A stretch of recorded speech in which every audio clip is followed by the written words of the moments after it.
நண்பர்கள் அனைவருக்கும் வணக்கம். நண்பர்களே, உழைப்பு அப்படிங்கிறது எவ்வளவு முக்கியமானது அப்படிங்கிறது நமக்கு எல்லாருக்குமே தெரியும். இதுல 2 வகை இருக்குங்க. ஒண்ணு வாலிபத்துல உழைப்பது, இன்னொன்னு வயோதிகத்துல உழைப்பது. வாலிபத்துல உழைப்பது அப்படிங்கிறது நம்ம கடமை, நம்ம செஞ்சுதான் ஆகணும், உழைச்சுதான் ஆகணும்.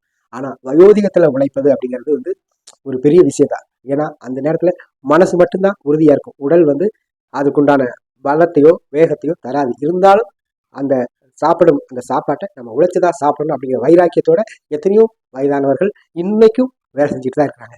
அந்த வகையில நாம இன்னைக்கு ஒருத்தர் ரோட்ல பார்த்தோம். அவர்கிட்ட பேசினதுல அவர் வயசு கிட்டத்தட்ட ஒரு 78 வயசு 80 வயசு பக்கம் இருக்குது. ஆனாலும் அவரால் தெளிவா பேச முடியாட்டாலும் அவரை பற்றியான விவரங்களை நான் சொல்றேன். அவர் பேரு ராஜமாணிக்கம். இவர் குமாரபாளையத்துல இருக்கிறாரு. இங்க ரோட்டோரத்துல உட்காந்து பழைய காலத்து பொருள் ஈர்வலின்னு அப்படின்னு சொல்லுவாங்க. தலையில இருக்க பேனு ஈரு இதெல்லாம் எடுக்கிற மாதிரி ஒரு மரப்பொருள் இருக்கும். அது இப்பவே சில வீடுகள்ல நம்ம பார்க்க முடியாது. ஆனா ஒரு சில வீடுகள்ல பாரம்பரிய மிக்க வீடுகள்ல இதெல்லாம் இருக்குது. அந்த பொருளை உற்பத்தி செய்கிற ஒரு சாதாரண மனிதர். ஆனாலும் அவர் மனம் நிறைய நிறைய நம்பிக்கை. அவர்கிட்ட கொஞ்சம் பேசுவோம்.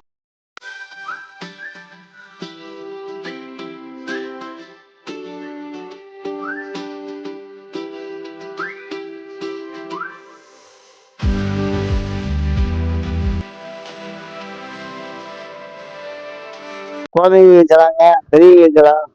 அதனால எல்லாமே நீங்களே தயார் பண்ணி. ஆமாங்க. பாலமரம் நிறைய பேர் வாங்குவாங்க. குழந்தைங்க ஸ்கூலுக்கு போறவங்க, பெரிய பேனி எல்லாம் வருங்க. பெண்களுக்கு குழந்தைங்களுக்கு ஸ்கூலுக்கு போகிற குழந்தைங்க எல்லாம் ஆகும்.